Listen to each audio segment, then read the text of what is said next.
English మాట్లాడడానికి భయపడుతున్నారా? అయితే మీకోసమే ఈ స్పోకెన్ ఇంగ్లీష్ క్లాసెస్. వెంటనే కాల్ చేసి జాయిన్ అవ్వండి. నమస్తే రమ్మగారు. నమస్తే జయ. రమ్మగారు, ఏదైనా చందమామ కథ ఒకటి చెప్పరా? చెప్తాను. పూర్వం ఒక గ్రామంలో ఒక కలిగిన కుటుంబమే ఒక కుటుంబం ఉండేది. వాళ్ళకి నలుగురు అబ్బాయిలు. నలుగురు అబ్బాయిలు అయితే ఒక 20 ఎకరాల పొలం ఉండేది. ఆఖరి అబ్బాయి పేరు విశాలుడు. ఇది ఎక్కువ కాలం అయి ఉండదు, 90స్లో వచ్చిన కథ ఉంటుంది చందమామలో. నాకు గుర్తుండి జొన్నలగడ్డ రామలక్ష్మి గారు రాసిన కథ ఇది. చాలా బాగుంది, బాగా రాశారు, చాలా చక్కగా కరెక్ట్గా విషయం అటు ఇటు పోకుండా కూర్చోబెట్టారు చక్కగా.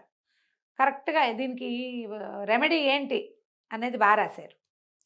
అయితే ఈ విశాలుడు మతిమరుపువాడు. చిన్నప్పటి నుంచి అన్నం తిన్నానని మర్చిపోయేవాడు. తిన్నది మర్చిపోవటం, తింటూ ఏదో ఆలోచిస్తూ ఉండటం, ఎక్కడికైనా పంపిస్తే ఏ పని మీద చెప్పి వెళ్ళాడో మర్చిపోయి రావటం, ఏదైనా వస్తువు చేతికిస్తే అది ఎక్కడో చోట పెట్టేస్తే అది ఎక్కడ పెట్టాడో గుర్తు రాకపోవటం. పిల్లాడు మందమతి కాదు, మతిమరుపు. ఇక వాడి మతిమరుపు విసుగు పుట్టేది ఇంట్లో. ఏ సంతకు పంపించినా చెప్పిన వస్తువుల పేర్లు మర్చిపోయేవాడు, ఎన్ని చెప్పామో మర్చిపోయేవాడు, డబ్బులు ఎంత తీసుకురావాలో మర్చిపోయేవాడు, అన్నీ మర్చిపోవటమే. పెద్ద అన్నయ్యలు ముగ్గురికి పెళ్ళిళ్ళు అయినాయి. అమ్మ నాన్నకి పిచ్చి దిగులుగా ఉండేది ఈ పిల్లాడిని చూసి. ఏం చేయాలో తెలిసేది కాదు వాళ్ళకి. వాళ్ళ అన్నయ్యలు ముగ్గురు వీళ్ళు ఇట్లా బాధపడుతున్నారండి. నాన్న మేమంతా సెటిల్ అయ్యాం, మా దారిని మేము ఉన్నాం, 20 ఎకరాల పొలము వాడికే ఇచ్చేసేయండి, మాకు అక్కర్లా, నలుగురికి 4-5 రావాలి కదా, వాడికే ఇచ్చేయండి, పొలం అంతా వాడికి ఇచ్చేయండి. వాడేం సంపాదించలేడు ఈ మతిమరుపుతోటి, ఏం పని చేయలేడు, ఏం చేసినా అన్నీ మర్చిపోతాడు. పోనీయండి, మేము మా దారిని మేము వ్యాపారాలు అవి ఇవి చేసుకుంటాం, ఆస్తి వాడికి ఇచ్చుకోండి మీరు బాధపడద్దని పిల్లలు చెప్తూ ఉండేవాళ్ళు. వీళ్ళకి ఏమనిపించేది, ఇప్పుడు ఆస్తి ఇస్తే మాత్రం వీడి మతిమరుపుకి ఎవడైనా వీడికి 2వ రోజుకి టోకరా వేస్తాడు, అంతేగా, ఈజీగా మోసం చేస్తారు. ఈ మతిమరుపు పోగొట్టాలి ఎలాగా? ఏవేవేవో చేసేవాళ్ళు, ఏం చేసినా వాడిలో మార్పు లేదు. పెద్ద అయ్యే కొందికి వాడి మతిమరుపు పెరిగిపోతూనే ఉంది. వాడు మర్చిపోతాడని వాడికి ఏమైనా వైద్యాలు గీజ్యాలు ఉన్నా వాళ్ళ అమ్మ వదినలోనే హ్యాండిల్ చేసేవాళ్ళు. బట్టలు పాతలు అన్నీ వాళ్ళే చూసేవాళ్ళు. ఊరికే ఏదో తిని తిరుగుతూ ఉండేవాడు. పిల్లాడు చక్కగా ఎదిగాడు. అయితే ఆ ఊరికి ఒక యోగి గారు ఒక ఆయన వచ్చారు. వీళ్ళు ఏమనుకున్నారు, ఆ యోగి దగ్గర చాలామంది చాలా దానికి సమాధానం పడ్డట్టు తెలుస్తోంది, మనం కూడా మన పిల్లవాడిని చూపిద్దాము అని చెప్పి ఈ పిల్లాడిని తీసుకుని వెళ్ళారు. వెళ్తే ఆయన సరే ఇదంతా విన్నాడు, బాగుంది, సరే ప్రయత్నం చేద్దాం, మా పెద్ద పిల్లలు కూడా ఆస్తి అంతా వీడికి ఇచ్చేయమన్నారండి, 20 ఎకరాలును అని చెప్పారు. చెప్తే ఈయన అన్నాడు, సరే ఏదో చూద్దామని, అబ్బాయి నువ్వు వెళ్ళి అక్కడ ఒక ముళ్ళ చెట్టు ఉంది కదా, 12 పువ్వులు కోసుకురా అని చెప్పాడు. వెళ్ళాడు కుర్రాడు, వెళ్ళి పువ్వులు కోసుకొచ్చాడు. తీరా వీళ్ళు లెక్క పెడితే 8 ఉన్నాయి. 8 ఉన్నాయి. 8 ఉన్నాయి. వీళ్ళకి కొన్ని ముళ్ళు గుచ్చుకున్నాయి. ఈయన అన్నాడు, అదేమిటి నేను 12 చెప్పాను, నువ్వు 8 తెచ్చావు అనేసరికల్లా కుర్రాడు అన్నాడు, అయ్యో నాకు ఎలా గుర్తుంటుందండి, నేను అసలు మతిమరుపు వాడిని, మతిమరుపుతోటి 8 చెప్పారో గుర్తులేక ఇవే తెచ్చాను, అయ్యో నీకు ముళ్ళు గుచ్చుకున్నాయి, ఈ ముళ్ళు చాలా ప్రమాదం అన్నాడు ఆయన. పిల్లాడు భయం వేసేసింది. ఇప్పుడు ఏం చేయాలి అని అమ్మ నాన్న కంగారు పడ్డారు, అబ్బాయి కంగారు పడ్డాడు. ఈయన అన్నాడు, పర్వాలేదులే, దీనికి ఒక వైద్యం ఉంది, ఇది వెంటనే పని చేయదు, ఆ ముళ్ళు వెంటనే పని చేయవు, ఏం కాదు, 15 రోజులు పడుతుంది, నువ్వు ఈ లోపల రోజు 8 పువ్వులు శివుడికి కోసివ్వు, దాని వైద్యంలో మొదటిది. తర్వాత బిళ్ళలు ఇచ్చాడు, రోజుకు 1 వేసుకోవాలి, లేదా రోజుకు 2, పొద్దున 1 సాయంత్రం 1 వేసుకోవాలి అనేసరికల్ నేను అసలే మతిమరుపు వాడినండి, మా అమ్మకి చెప్పండి గుర్తుపెట్టుకుంటుంది, కాదు ఇది ఇంకోళ్ళకి చెప్పకూడదు, చెబితే పని చేయదు, చెప్తే పని చేయదు, ఇదంతా భగవత్ సంబంధమైన వ్యవహారం, నువ్వే గుర్తుపెట్టుకుని వేసుకోవాలి, 2 పూట్ల 2 మాత్రలు వేసుకోవాలి, ప్రతిరోజు 8 పువ్వులు శివాలయంలో ఇవ్వాలి, పువ్వులు టాబ్లెట్లు కనెక్షన్, ఇంకొకళ్ళకి చెప్పకూడదు రూల్, లేకుంటే నీకు ప్రమాదం, లేకపోతే నీ ప్రమాదం. రోజులు గడిచాయి. కుర్రాడు నేను మర్చిపోతానేమో అని భయపడుతూనే ఉన్నాడు, కానీ రోజు 8 పూలు కోసుకెళ్ళి ఇచ్చేవాడు, 2 పూట్ల మాత్రలు వేసుకున్నాడు. సరే 15 రోజులు గడిచాయి. గడిచేసరికల్లా మళ్ళీ తల్లిదండ్రి పిల్లాడు అందరూ వచ్చారు.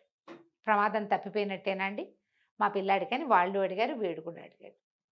2 పూట్ల మాత్రలు వేసుకున్నావా అంటే మాత్రలు సీసా తీస్తే సీసాలో మాత్రలు లేవు అంటే 2 పూట్ల వేసుకున్నట్టు.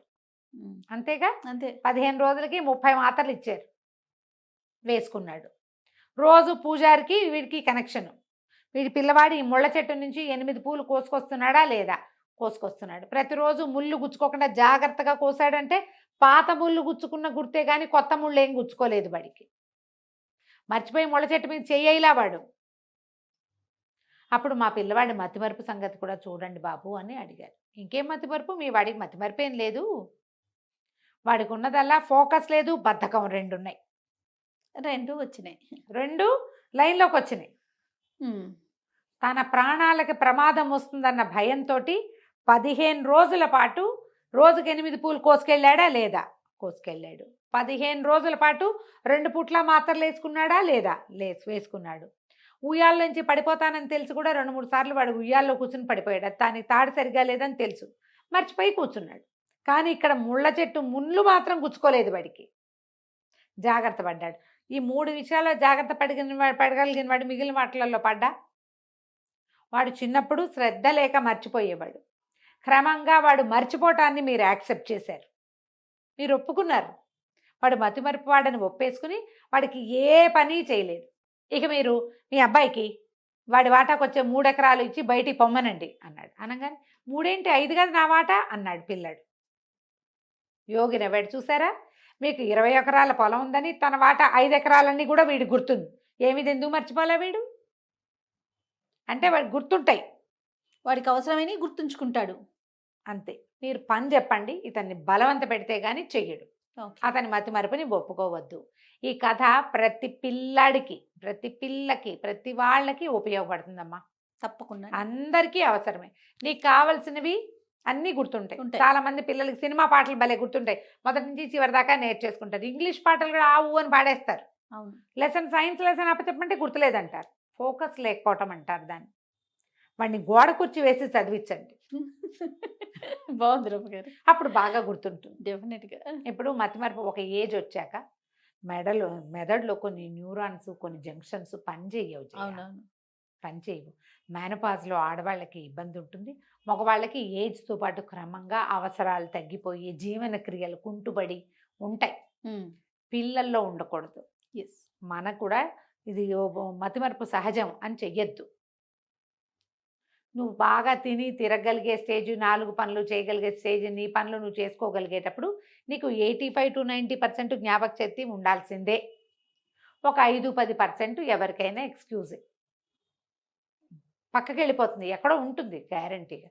ఎక్కడా లేకుండా పోతుంది అనుకో, అప్పుడు కష్టం. మీరు ఈ ఏజ్లో, నా ఏజ్లో కానీ నీ ఏజ్లో కానీ అలాంటివి ఉంటే వాటిని పోగొట్టుకోండి. బోల్డ్ అని బ్రెయిన్ జిమ్లు అవి ఉన్నాయి, ఇలా ఇలా చేసేవి. మీకు రాగానే చూడండి, ఇలా చేయాలి, ఇలాంటివి బోల్డ్ ఉన్నాయి, అవన్నీ చేసుకోండి. లేకపోతే మనకి ముందు కాలంలో ఇప్పుడు కనపడుతున్నది చిన్నపిల్లల్లో అనారోగ్యాలు, అంటే ఏమనాలి, మెంటల్లీ ఛాలెంజ్డ్ కిడ్స్ కనపడుతున్నట్టుగానే పెద్దవాళ్లలో ఇదివరకటి కంటే ఇప్పటికే డిమెన్షియా, అల్జైమర్స్ పెరిగినాయి కేసులు. అవునండి. ఒంటరితనము, బ్రెయిన్కి పని లేకపోవటము, ఆఖరికి 2 రెళ్ళు 4, 2 3 6కి కూడా క్యాలిక్యులేటర్ వాడడము. నేను ఇది ఇంకో మాట చెప్తాను. షాపుల్లో చాలా చోట 2 వస్తువులు తీసుకున్నాం, ఒకటి 250, ఒకటి 200, క్యాల్సీ తీస్తారు. ఏమిటి 250, 200, 450 చేయటం రాదా మీకు? వాడట్లేదు, అది తప్పు. చిన్న చిన్న అమౌంట్స్కి క్యాలిక్యులేటర్ తీయబోకండి, బ్రెయిన్ని వాడండి. ఎక్కడైనా క్రాస్ వర్డ్ పజిల్స్ కానీ సూడోకు లాంటివి కానీ ఉంటే చెయ్యండి, బ్రెయిన్ని యాక్టివ్గా ఉంచండి. ఓకే రమ్మ గారు, కథ కంచికి మన ఇంటికి. రైట్ అండి, నమస్తే. నమస్తే.